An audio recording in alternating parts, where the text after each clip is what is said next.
¿por qué estamos peleando? O sea, estos güeyes son como nosotros, ¿no? Porque no fue la intención de ninguna manera del autor de escribir una novela que, se puede decir, yo creo, se convirtió en gran parte del mundo en un símbolo en contra de las guerras. Que lo mostraran dentro del espacio de la universidad, como mostrando que el ambiente intelectual de ese entonces en gran parte no estaba en contra de la guerra. La identidad de los individuos se genera en torno a esas ideas de nación. Tratar de criticarlas sería tratar de criticar la identidad misma de las personas. Por eso es tan difícil. Hola a todos, bienvenidos a un nuevo episodio de Películas e Ideología. Yo soy Balam, él es Cristian, y como en otras ocasiones, esta vez hablaremos de una película muy buena. Sin novedad en el frente. Antes que nada, un pequeño recordatorio, como otras ocasiones. Este no se trata de un análisis técnico de la película, ni artístico propiamente, sino más bien es un análisis ideológico, es decir, de las ideas que se vierten en las películas como productos culturales y que nos hablan un poco del espíritu de nuestro tiempo. Dicho esto, comenzamos rápido con los datos porque esta va a ser una película que nos va a dejar de qué hablar. Exactamente. Hay que quizás dejar claro que únicamente la pueden ver en Netflix, tristemente. Y como ya dijo Balam, es una película que se basa en la novela del escritor alemán Erich Maria Remarque, publicada hace ya casi 100 años, en 1928, que en ese entonces fue un retrato de algunos acontecimientos de la Primera Guerra Mundial, no de la Segunda Guerra Mundial. Y en pocas palabras, lo que trata la novela y por lo tanto también la película es la historia del protagonista Paul Bauma, que es un joven de 18 años quien junto a 5 o 4 amigos, motivado por profesores, decide enlistarse en el ejército alemán para ir a pelear en contra de los franceses al frente occidental durante el transcurso de la Primera Guerra Mundial. Y el grupo de amigos que al inicio llega con mucho entusiasmo a la frontera se enfrenta poco a poco al conflicto en las trincheras y a la realidad que contrasta fuertemente con las fantasías que ellos tenían previamente sobre cómo es participar en una guerra. Me gustaría comentar rápidamente que es curioso que esta vez se hable como de una película desde el punto de vista de los alemanes, porque normalmente cuando se retratan casos de la Primera o Segunda Guerra Mundial, casi siempre es del lado desde los aliados, Inglaterra, Estados Unidos y algunas veces Francia, pero nunca que yo recuerdo ha habido como una película, o yo no he visto una película que lo retrate al menos desde el lado de los alemanes y menos de, digamos, de la Primera Guerra Mundial.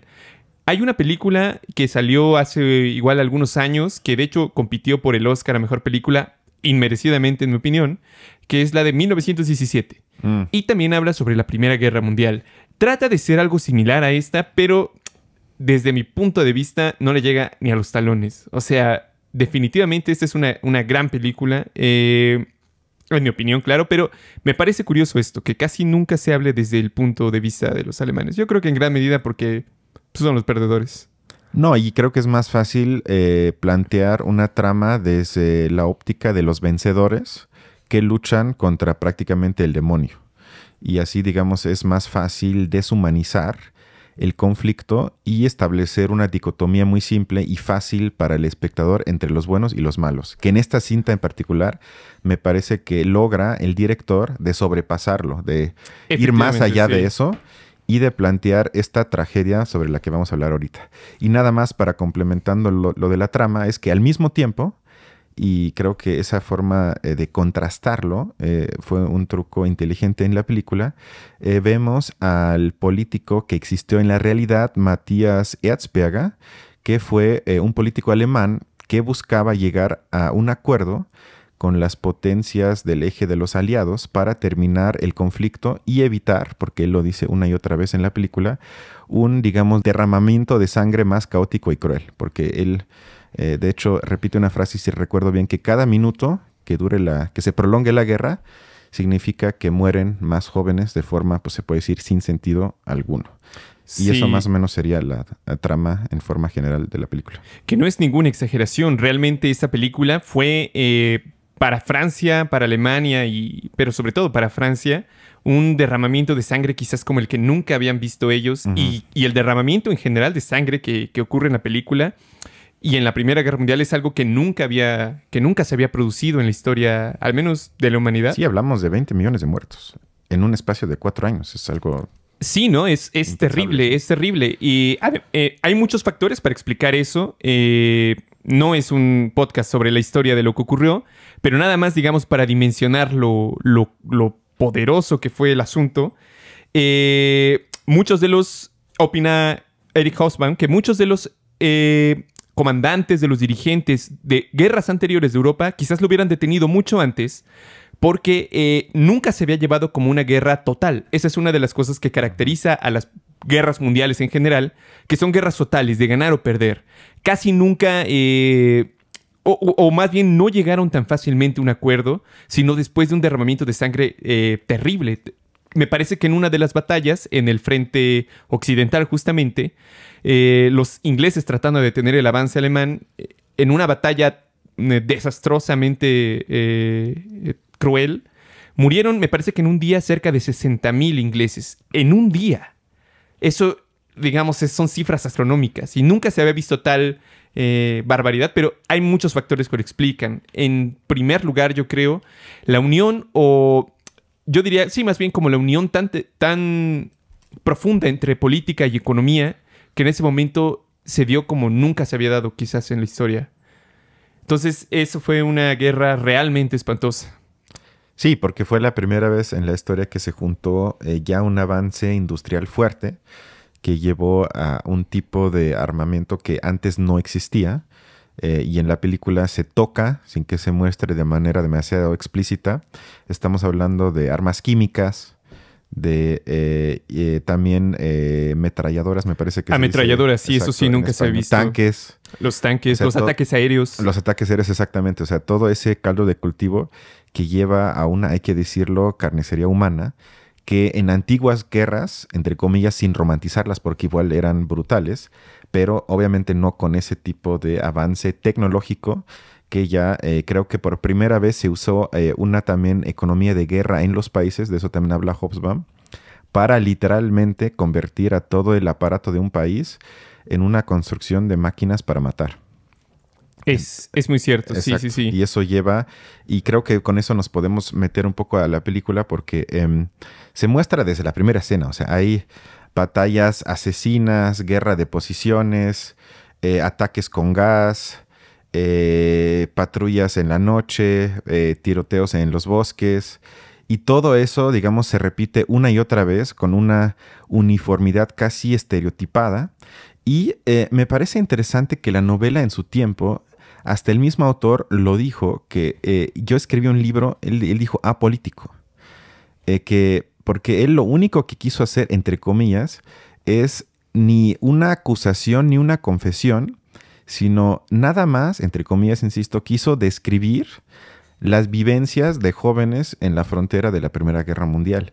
Y eso muestra un punto que hemos platicado aquí, que en muchas ocasiones la obra es más inteligente que el autor, porque no fue la intención de ninguna manera del autor de escribir una novela que, se puede decir, yo creo, se convirtió en gran parte del mundo en un símbolo en contra de las guerras, en una herramienta tan fuerte que puede llevarnos a una película como la que vimos, que obviamente es un testamento en contra de cualquier tipo de guerra. Y eso creo que muestra una vez más que no importa tanto la intención del autor, si una vez que lo haya escrito, muchas veces las consecuencias de la obra son mucho más y van mucho más allá del alcance de lo que el mismo autor hubiera podido pensar. Sin duda alguna. Pues entrando, ¿te parece ya, digamos, en el terreno propio de la película? Como lo comentaba Cristian, realmente en el comienzo son solamente algunos amigos que, por distintos motivos cada uno, que algo que me parece muy bueno de la película y del libro es que, como lo comentábamos antes de iniciar, que los personajes no tienen en realidad una motivación especialmente heroica o especialmente compleja, sino que simplemente son motivaciones de jóvenes con los que quizás en algún momento pudiéramos habernos identificado. E incluso me parece que el principal se une no por una especie de búsqueda de gloria o algo así, sino simplemente porque no quería ser el único que no iba, ¿no? Y los demás a lo mejor iban un poco más emocionados. Como si fuera un viaje de campo. Quiero Así ir. es, efectivamente. Yo no sé, digamos, hasta qué punto eso se puede hacer una comparación con muchos jóvenes estadounidenses que se fueron a la guerra en Irak. Fue algo muy, muy, muy, muy similar de ir a matar terroristas, ¿no? Como una especie de aventura, unos años, y te regresas y ya eres veterano de guerra.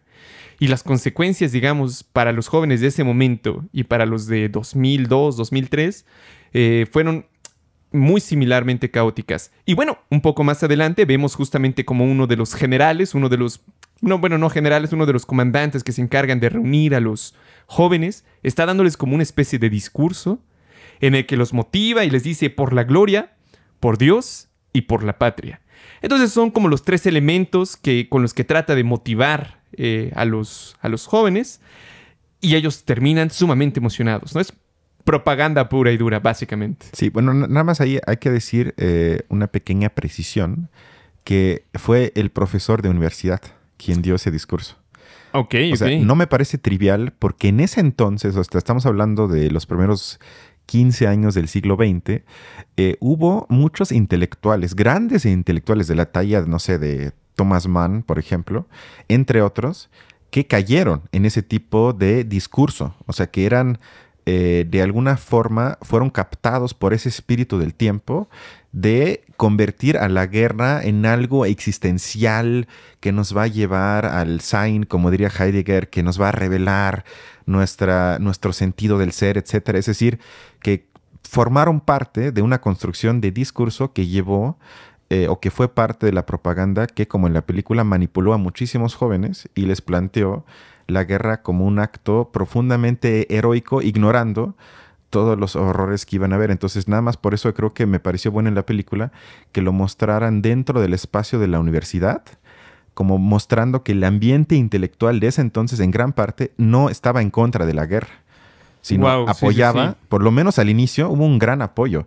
Y cuando salió la novela en el 28, ahí fue cambiando, porque ahí, por ejemplo, salieron libros de Hemingway, que también era antiguerra, obviamente, y ahí hubo quizás un giro, no sé si de 180 grados, pero por lo menos un poco, en el que ya hubo cada vez más intelectuales críticos que ya no tan fácilmente glorificaban los campos de batalla o la guerra en general.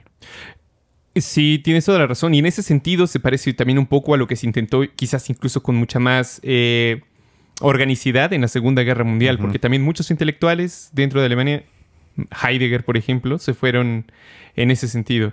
Pero bueno. Que por eso Goebbels, el ministro de propaganda, de hecho, prohibió ese libro. El libro, Sin novedad en el frente, en Alemania nazi era prohibido porque tenían miedo de que la gente ya no quisiera ir al frente a matar, a morir como moscas. Qué terrible, qué terrible. Sí.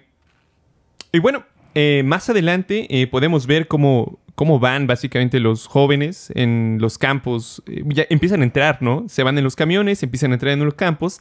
Y ahí es cuando el primer comentario que sienta como una especie de escalofrío, que dice, esperamos que duren 6 semanas. El mando militar espera que duren 6 semanas. Por favor, inténtenlo. No, y además hay una escena, creo que previo a eso, muy muy fuerte, donde le dan el uniforme a Paul, al protagonista, y él se da cuenta que hay una etiqueta y le pregunta al oficial encargado, oye, esta entonces es de otra persona, y dice, no, perdón, eso era de otro sujeto, pero creo que le quedaba grande o pequeña, pero sí es tuya. Quita la etiqueta y la tira al piso, y en ese momento el director nos convierte en más inteligente que el protagonista, porque vemos en el piso un montón de etiquetas tiradas, lo cual deja entrever, lo cual era obvio, que era el uniforme de un soldado que había caído. De hecho, es el primer soldado que nos aparece en la película. En la primera escena, el que muere, sí, tiene razón. El que muere de una manera espantosa es su chamarra, el que la van quitando, la lavan, la cosen, ¿no? Y ya después se la dan. De hecho, en esa primera escena también podemos ver un poco esto que comentabas de cómo la economía entera de una nación se vuelve la economía de guerra, porque son, digamos, unos que se dedican a recogerles la ropa, otros que se dedican a transportarlas, otros que se dedican a lavarla, a coserla, a volver a llevarla. Es decir, toda una especie de mecanismo que que luego, digamos, los analistas de las consecuencias de la Primera y Segunda Guerra Mundial dirán que fue uno de los primeros intentos o de los primeros acercamientos a una especie de economía planificada, porque fueron los primeros esfuerzos en la historia de la humanidad en que un estado humano, bueno, no hay estados de animales, en que un estado se dedica a organizar todas las partes de su sociedad para conseguir un fin específico, ¿no? Sí, exactamente, que eso luego se va a perfeccionar en la Segunda Guerra Mundial. Por ejemplo, en el caso de Churchill y Gran Bretaña, que abiertamente entran en un estado de excepción en el sentido de que orientan toda la economía con la única meta de combatir al régimen de Hitler.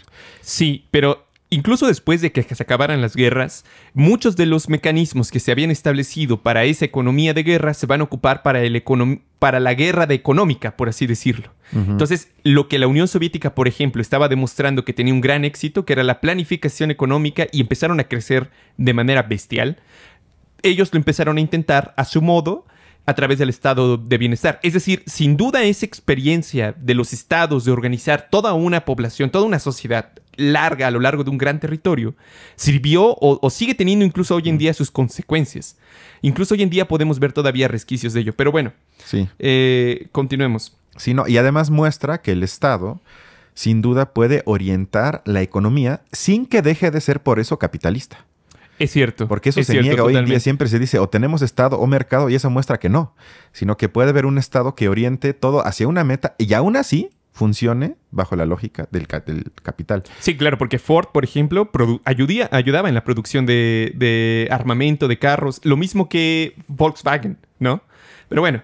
Exactamente. Sí, y luego se nos muestran escenas que también son fuertes, pero también clásicas de otras películas, de temas de guerra, que es una educación militar con terror psicológico, donde se muestra un oficial que prácticamente le dice al joven que seguramente en 24 horas ya vas a estar muerto, y además que hacen drills que no tienen sentido y que donde eres castigado en función de que si afectas a los demás, entonces se castiga a todos para que tú mismo poco a poco renuncies como a esa, yo creo que parte como constante antropológica humana de que cuando alguien te da una orden, quizás la sueles cuestionar, pero la lógica del ejército justamente lleva a que poco a poco renuncies a eso y funciones más como una máquina que si hay una orden, la voy a seguir. Totalmente de acuerdo. De hecho, en ese sentido a mí me recordó muchísimo a la de Kubrick, a la de Chaqueta Metálica, Full Metal Jacket. Me pareció que era, digamos,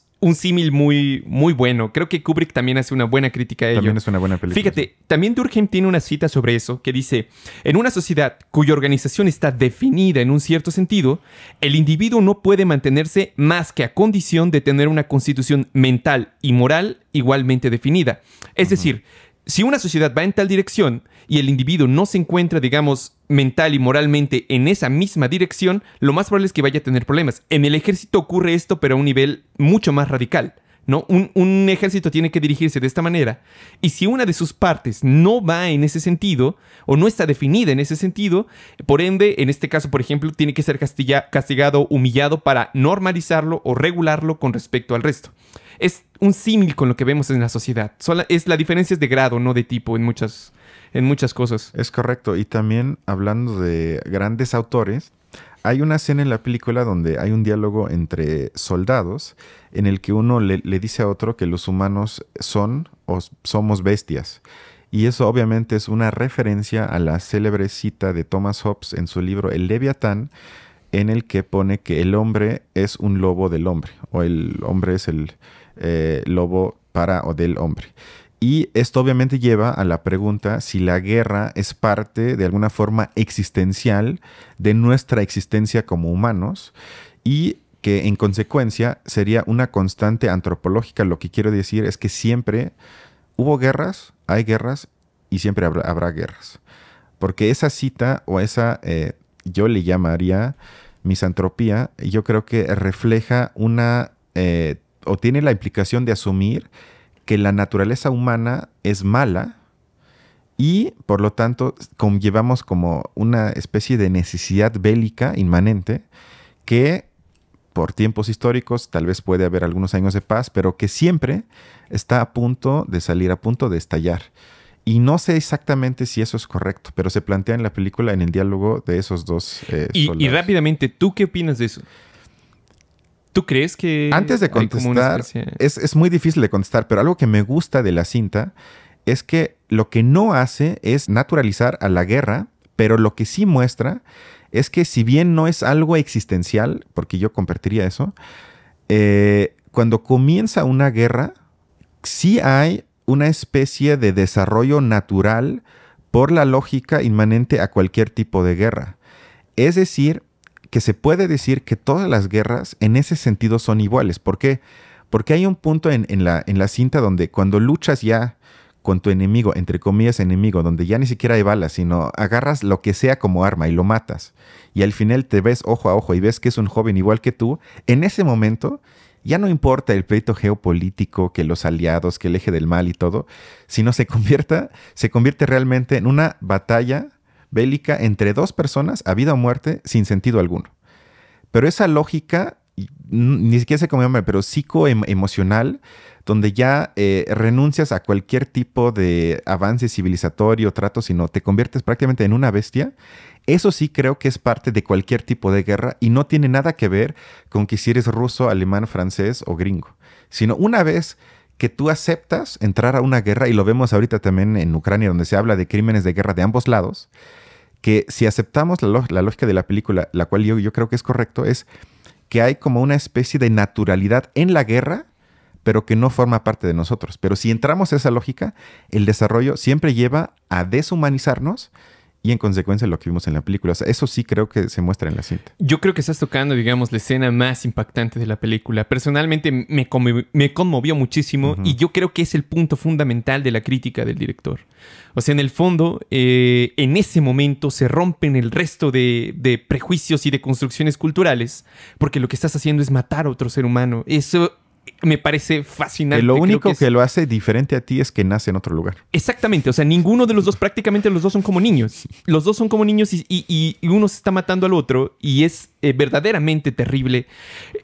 Yo creo que es una de las cosas, digamos, es el momento donde el resto de diferencias, por así decirlo, dejan de importar e importa más como la analogía de decir yo soy un ser humano, tú eres un ser humano, y entonces se muestra lo irracional de todo el acontecimiento que tiene a su alrededor, ¿no?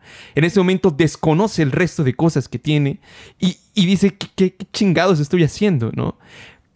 Algo que yo creo que digamos, es un elemento que yo creo que se ha repetido a lo largo de las guerras. O sea, tanto hay como una tendencia a la bestialidad o a la inhumanización de los soldados, también llega a ocurrir eso. O sea, no creo que sea la única. Creo que eso debió ocurrir muchas veces en muchas guerras, donde los soldados mismos dicen, bueno, ¿por qué estamos peleando? O sea, estos güeyes son como nosotros, ¿no?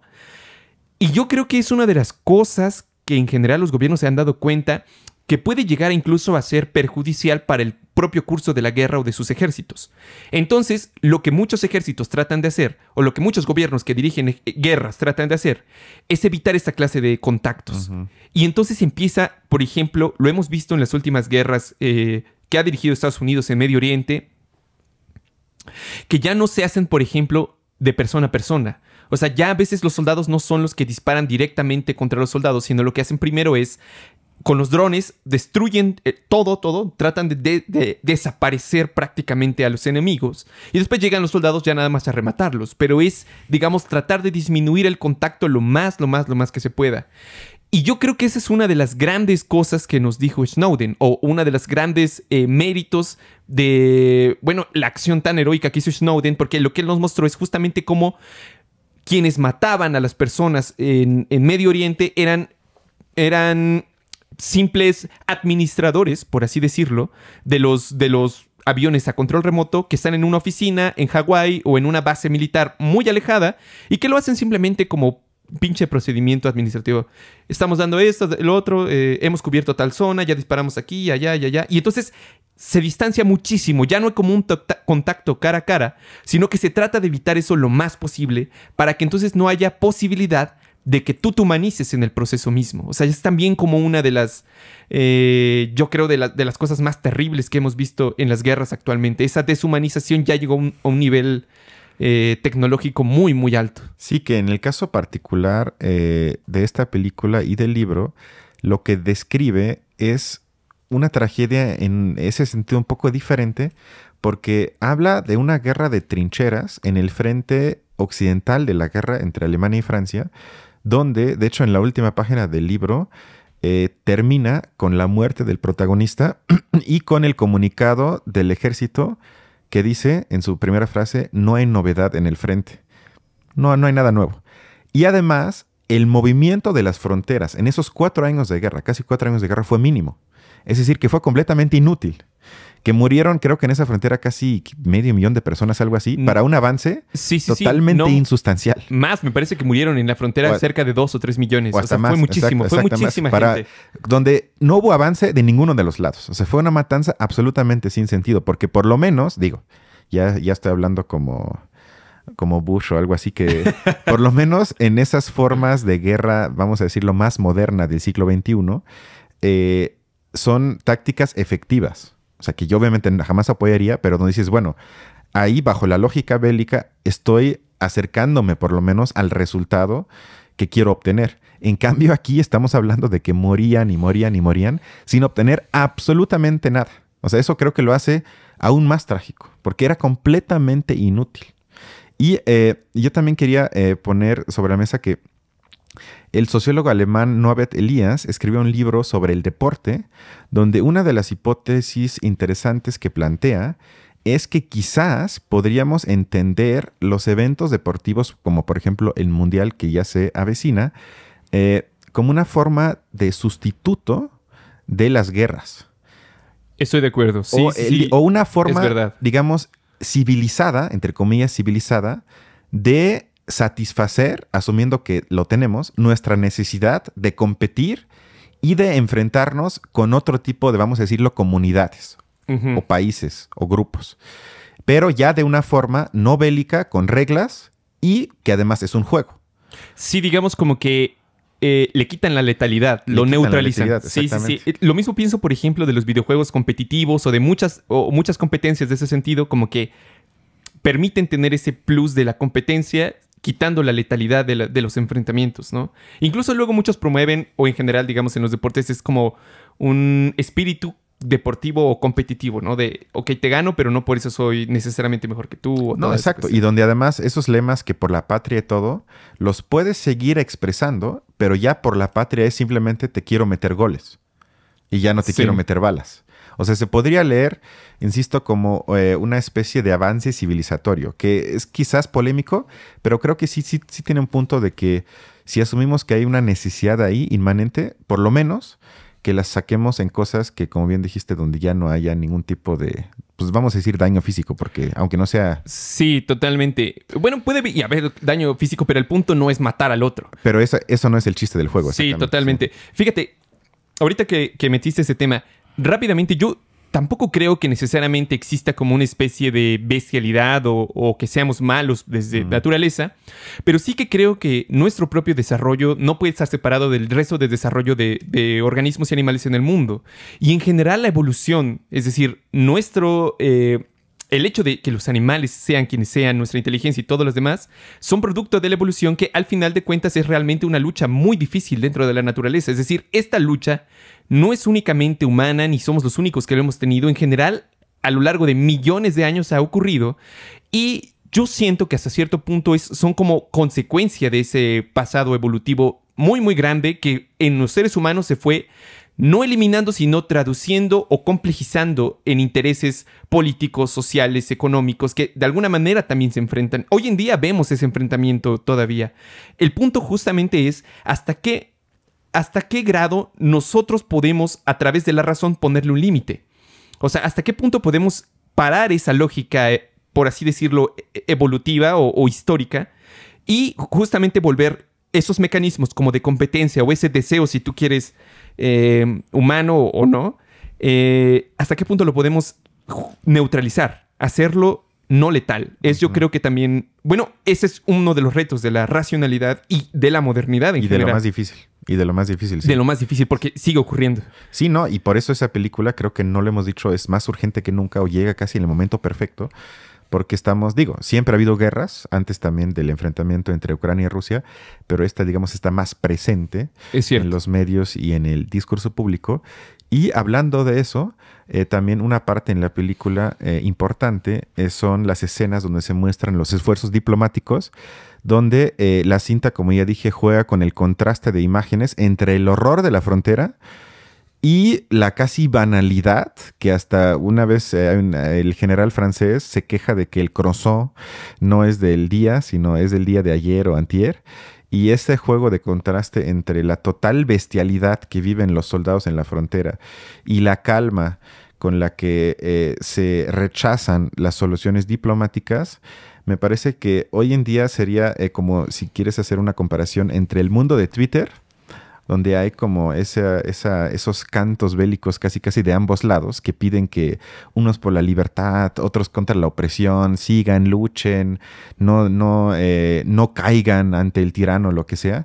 Y ese tipo de también comunidad de estar en tu casa o con tu celular y sacar el Twitter mientras otros luchan por ti, ya sea en el frente que tú apoyes, me parece que sí es una analogía bastante similar a la de la película. Y también muestra la importancia y la dificultad de los esfuerzos diplomáticos, porque en la película el protagonista, que Erzberger creo que se llama, lucha todo el tiempo entre que sus propios paisanos no quieren la paz, dicen que mueran heroicamente en el campo de batalla, y al mismo tiempo lucha obviamente con la hostilidad del enemigo, que no le quiere conceder absolutamente nada.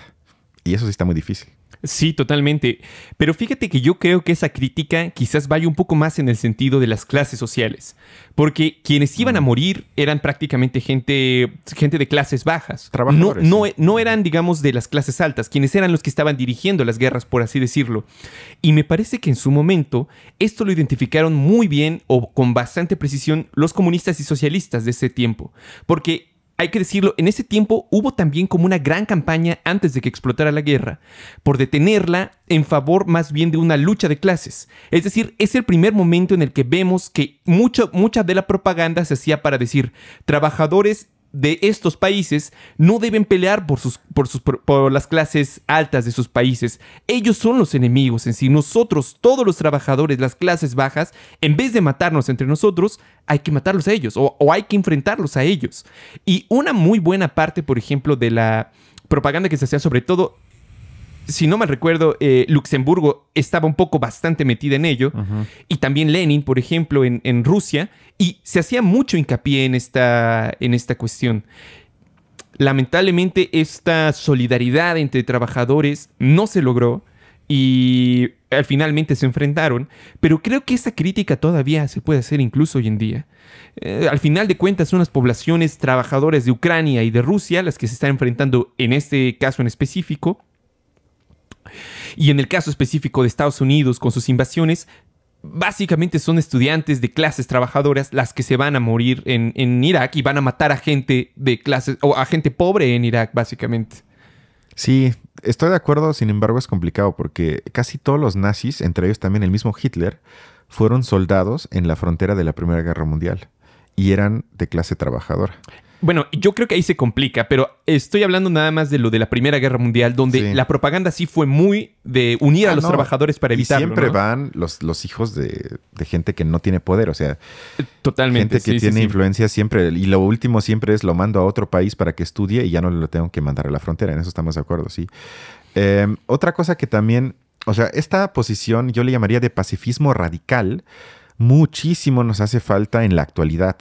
Porque algo que honestamente yo me burlaba y suena feo, pero estaba esperando y sigo esperando, es una deconstrucción de la guerra. Ya que estamos en el mundo posmoderno y donde todo es simbólico y no hay realidad y nada es objetivo, nada es material, quién sabe qué es verdad, qué no. Yo no he visto a nadie que escriba un texto de que realmente los soldados no mueren, que no hay guerra, que todo eso es un constructo, que es la guerra, lo que sea. O que estén preocupados de que las armas sean también para mujeres y hombres. O que las armas sean políticamente correctas. O sea, exactamente, todo ese tipo de, perdónenme, estupideces, muestran que cuando si llega a algo tan brutal y tan material y tan físicamente destructivo, no hay forma de negarlo. O sea, eso me parece que es como una incursión real, como diría el psicoanálisis, de que no hay guerra posmoderna, no hay guerra woke, no hay guerra... porque también algo que se habla en la película es que, o más bien lo que se deja entrever es que no hay una guerra bestial, sino simplemente eso sería un pleonasmo, porque eso implicaría que hay también una guerra entonces humana y no bestial, sino cualquier tipo de guerra automáticamente es bestial, es parte de ella. Y por lo tanto tampoco yo creo que debemos hacer nunca un esfuerzo ni de hablar de guerra justa, ni de guerra buena, ni de guerra humana, y tampoco, y qué bueno que me siguen dejando esperar, tratar de deconstruirla o convertirla en algo, pues quién sabe qué, pero... Sí, no, yo creo que más bien la lucha es porque cosas así ya no se repitan. O sea, porque guerras bueno, cualquier tipo de guerra deje de existir. Yo creo que en gran medida eso significa también el socialismo. Ser capaces de obtener cada vez más control racional sobre las irracionalidades de los sistemas en general, por más racionales que sean su propio funcionamiento. Porque hay que decirlo, esa es otra, digamos, lo habíamos comentado ahorita, de las características fundamentales de estas dos guerras mundiales, que fueron profundamente racionales en lo funcional o en lo instrumental, pero profundamente irracionales desde lo ético. Eso también es... nunca había sucedido, por más racionales que sean, pero justamente su funcionamiento en sí mismo es irracional. O sea, el hecho de que existan es irracional para la vida misma. Entonces, esta clase de cosas, yo creo que el socialismo en el fondo lo que busca es más control racional sobre estas irracionalidades del sistema en general. Sí, eso es un perfecto puente para el último tema que yo tengo, que tiene que ver con el nacionalismo. Yo tengo el mismo. Adelante. Perfecto. Ya ves que somos uno para el otro. Entonces quiero comenzar con una cita de un libro que leí sobre el concepto de nacionalismo, donde comienza en la página 1 con un diálogo de la película Casablanca, donde el protagonista le hace una pregunta a otra persona: ¿de qué país es usted? Y le contestan: soy alcohólico. Y entonces este diálogo de la película Casablanca, más allá de ser, que obviamente también lo es, una ironización de la pregunta, además obligatoria, a la que todo mundo nos hemos enfrentado muchísimas veces cuando te preguntan: ¿y tú de dónde eres? Y la respuesta soy alcohólico me parece que tiene mucho más sentido que la respuesta con cierta nacionalidad, porque se refiere a las circunstancias reales de vida a las que la pregunta sobre el origen se dirige en realidad, o a la que supuestamente va dirigida. Pero el interrogador, en este caso el que hace la pregunta, no quiere en realidad averiguar el origen social, sino busca de alguna forma poder clasificar su nacionalidad. Es verdad. Porque detrás de esto se esconde la idea ya asumida como sentido común de que la afiliación nacional determina nuestros hábitos, por ejemplo, alimenticios, intereses deportivos, y que quizás hasta constituye parte de tu propia personalidad, es decir, tu identidad. Y eso creo que son de las cosas que tendríamos que cuestionar, porque en todas las guerras, por lo menos en la época moderna, el concepto de nacionalismo es parte de cualquier tipo de propaganda. A mí me parece que definitivamente es eso. De hecho, una de las justificaciones de la Primera Guerra Mundial en específico y también de la Segunda fue justamente la idea de la nación. Eran las naciones enfrentándose que justamente se acababan de crear el siglo anterior. Eso hay que decirlo. Realmente las ideas de naciones son ideas muy modernas, sin duda. Me parece que es la idea de la defensa de la identidad. Comparten como ese principio lógico. Si no se busca la pervivencia de una identidad, prácticamente se le condena a desaparecer. La idea de la nación no es únicamente un compilado de buenos deseos o una narrativa que un Estado esgrime sin más. La idea de una nación es, en el fondo, un principio de organización social que pretende abarcar grandes poblaciones en extensos territorios. Como herramienta organizativa puede y ha sido usada con fines diversos. Uno de ellos, asegurar la coordinación racional de una sociedad para llevarle a la guerra. Estas guerras no se hubieran podido llevar a cabo sin la idea de nación. Sí. Creo que de hecho es una de las frases de Bismarck cuando justamente Alemania intentaba integrarse, que tenían que hacerlo a sangre y hierro, me parece. O sea, tenía que ser la idea de nación, no porque Bismarck fuera un alemán convencido que quería ver a todos sus pueblos juntos, sino porque era un principio organizativo que le iba a permitir tener mucha más eficacia al momento de organizar las guerras de organizar la economía, y hoy en día seguimos viendo nuevos usos de ello. Es tan nuevo que con el Internet y las capacidades de comunicación de hoy en día, sus alcances han sido quizás más grandes que nunca. Se pueden utilizar de muchas maneras. Pero yo también creo que es posible, digamos, ocupar la idea de nación para otras cosas. Quizás, por ejemplo, una de las interpretaciones que yo tengo de la guerra entre México y Francia, la segunda, cuando invadieron y Juárez fue el que organizó todo el resto. Es decir, a mí me parece que esa organización o esa resistencia de ese pequeño gobierno no se hubiera podido lograr sin una idea de nación. Porque era necesario que a los lugares que tú llegaras encontraras ayuda y el ejército extranjero encontrara resistencia. Si no hubiera existido esa idea de nación, como me parece que ocurrió en la primera invasión y en la de Estados Unidos, prácticamente entraron como cuchillo en mantequilla. Fue muy, muy fácil. Pero esta idea de nación, por ejemplo, también me parece que la vemos en la defensa de Vietnam, por ejemplo. O sea, esta clase de grandes luchas de resistencia no hubieran podido llevarse a cabo sin una idea o un principio que organizara a una población en un extenso territorio.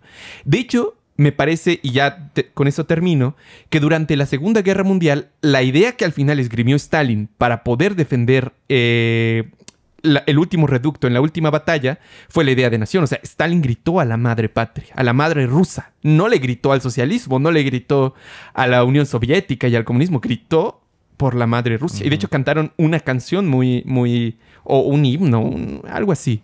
El punto es que como principio organizativo me parece que tiene este gran poder y que justamente puede ser ocupado en uno u otro sentido, aunque sin duda pues los estados creo yo que tienen ¿cómo decirlo? Industrias de propaganda mucho más grandes o industrias con capacidad de llevar su ideología mucho más profundamente, como Estados Unidos, por ejemplo, son más capaces de utilizarla para llevar la guerra a otros lados. Yo creo que en el fondo, la idea de nación va en ese sentido. Y que muchas veces se toma más bien como en el sentido... lo que es una ideología, y las ideologías tratan de convencerte en una especie de cuento de cómo son las cosas. Entonces, la idea de la nacionalidad mexicana, de nos sentimos orgullosos de ser mexicanos, etcétera, etcétera, en realidad son, ¿cómo decirlo así? Pequeños dosificaciones de ideología para que tú puedas como funcionar mejor para la organización tan grande que es un Estado-nación. O sea, justo ahí me parece que sería problemático porque, o sea, comparto que es contradictorio, como muchísimas cosas en la época moderna, pero sí creo que se podría decir que es también una nueva especie hasta de religión, hablar de nación, y lo cual entonces implica que la gente no esté consciente ni de forma mínima de que es ficticio. Porque uno diría, bueno, o sea, si yo estoy consciente que quizás como principio de organización es necesario, pero en el fondo sé que es ficticio, entonces es algo que quizás en cierto momento lo tengo que fortalecer porque me sirve, pero luego lo puedo olvidar y sé que realmente no todos somos mexicanos por nacimiento, ni por sangre, ni por origen. Totalmente. Pero yo creo que ya en el siglo XXI, por lo menos como yo lo observo, ya es al revés. O sea que ya la gente por completo ha naturalizado el concepto de nación. Y cualquier tipo de crítica, es muy curioso que eres atacado de ambos espectros políticos. O sea, si tú criticas la idea de México, entonces eres tachado por parte de la izquierda como traidor y por parte de la derecha como cosmopolita gay de una agenda de los judíos en el mundo. Y creo que sí hace falta una crítica desde la izquierda del concepto de nación, porque hay como dos líneas cuando nace la idea en el siglo XIX, que una yo le llamaría la ilustrada y la otra sería la imperialista. Y la que luego se impuso es la imperialista, porque seguramente, digo, tú lo sabes, obvio, pero Marx y Engels hablaban muchísimas veces y lo citan en el Manifiesto Comunista de que el trabajador no tiene patria. O sea, ellos sabían del peligro de la idea de nación. Si bien yo comparto que es quizás necesario, se tienen que superar porque si no, y yo creo que eso ha dominado, estamos ahorita en la lógica de imperio, donde en vez de que se constituyan luchas emancipatorias por la liberación de ciertos pueblos con la idea de nación, estamos más bien viendo que se usa la idea de nación para imponer lógicas a otras naciones. Y creo que la única forma de salir, desde mi punto de vista, de este círculo vicioso es criticar la idea de nación, pero desde la izquierda y no desde la derecha. Porque además... ¿quieres decir algo? Sí, o sea, yo estoy de acuerdo contigo. Creo que se ha ocupado mucho más en el sentido imperialista, pero yo me explico, digamos, esta, por así decirlo, como mantra religioso o su carácter como religioso, porque en el fondo creo que sí lo es. En gran medida porque durante mucho tiempo la iglesia misma, o sea, la religión misma es una ideología que busca y también es un principio organizativo en ese sentido. En su momento, por ejemplo, sirvió para ponerle un freno al avance musulmán. Si no hubiera habido como la religión católica cristiana, difícilmente le hubieran podido poner un límite. Entonces, en el fondo, tienen un funcionamiento muy similar porque corresponden a una misma naturaleza, a una naturaleza ideológica. Normalmente, o más bien a lo largo de la historia, se trata de, ¿cómo decirlo? Se transmite mejor una ideología con ideas sencillas, con ideas fáciles de asimilar. Entonces, muchas de las ideologías religiosas o en ese sentido nacionales buscan como adherirse sobre todo a partir de ideas muy sencillas, ¿no? Que tú como que no pones en duda, dado lo evidente o sencillas que son. Luego, en la edad moderna de los estados-nación, no solamente son ideas que se permean desde el Estado hacia el resto de su población, sino que la construcción misma de los individuos, la identidad de los individuos se genera en torno a esas ideas de nación. Tratar de criticarlas sería tratar de criticar la identidad misma de las personas. Por eso es tan difícil de repente tratar de destruirlas o tratar de criticarlas o tratar de analizarlas en ese sentido. Y yo creo que en el fondo lo que muchos de los socialistas a principios del siglo pasado intentaron fue más bien tratar de cambiar la idea de nación por la idea de clase social. Digamos, hacer más énfasis en la cuestión de clase, que hasta cierto punto yo creo que también se puede decir que muchos lo tomaron como religión. Y puede compartir ese mismo rasgo. Yo creo que lo que nos haría diferentes o una crítica de izquierda debería ser es buscar cambiar una ideología no por otra o una religión por otra, sino más bien tratar de racionalizar los procesos que están detrás. O sea, tratar de meter más racionalidad a esos procesos y que no sean simplemente propaganda, por así decirlo. Yo creo que va más en ese sentido la crítica desde la izquierda. Y sobre lo segundo que decías, no sé, yo creo que en el fondo seguimos viendo esta naturaleza dual de la ideología de la nación. Porque, por ejemplo, los afganos no hubieran podido salir adelante de nuevo sin una idea de nación. Y que ahí, por ejemplo, está muy ligada a la cuestión religiosa del Islam. O los chinos simplemente no hubieran podido seguir progresando si no hubieran tenido como una idea de lo que es la nación china. Lo más probable es que hubieran terminado siendo una colonia japonesa o inglesa, como ya lo habían venido siendo. O sea, yo creo que seguimos viendo estos choques, pero no es porque sean simplemente cuentos sin un fondo. Responden también a intereses geopolíticos de sus propias naciones. Yo creo que va en ese sentido. Yo sí creo que en un punto libera, sin duda, pero siempre llegas a un punto donde oprime. Sí. Y China es un ejemplo. China ahorita es un ejemplo. O sea, ahorita la idea de nación, y hablando que fue el Congreso del Partido Comunista hace una semana, o sea, si ahorita tú ves la estructura de China, eso ya no tiene nada de emancipatorio. ¿Cómo se hace esto, digamos, perceptible para la gente a nivel más cotidiano? O sea, yo diría que se hace efectivo ese pensamiento nacionalista como una estructura perceptiva con la que la gente ordena y procesa la sin duda compleja realidad, pero lo hacen de forma, yo diría, casi siempre inconsciente. ¿A qué me refiero? Es que, por ejemplo, si conduces un coche japonés para luego ir a comer al italiano, luego ves una película gringa y luego tienes sexo francés y antes de que te duermas lees un libro de una autora rusa, cuando realmente el coche japonés se fabricó en China, el italiano realmente es de Marruecos, el autor ruso lleva en el exilio en Estados Unidos 30 años y realmente no sabemos si el sexo francés se practica verdaderamente más en Francia que en otros países. Es decir, que ¿a qué voy con esto? Que es muy difícil y quizás casi imposible no ver al mundo a través de la categoría de la nación. O sea, pero esa forma de verlo, ahí sería el truco ideológico que tendríamos que cuestionar. Que lo hemos hecho aquí cuando hablamos de los símbolos de los países, el maíz o lo que sea, o el chile en nogado, lo que sea, que si lo desmenuzas, ves que realmente es una mezcla y que no tiene nada que ver con una identidad de una cultura. Y ese cambio de mirada, aunque sea poco a poco, sí es necesario porque... Sí, totalmente. Porque tengo una última cita de Hobsbawm que decía que las supuestas características nacionales son tan útiles y precisas como las constelaciones de nubes para encontrar el camino correcto. Es una gran crítica. Pues bueno, yo creo que con esto terminamos. ¿Recomendarías la película?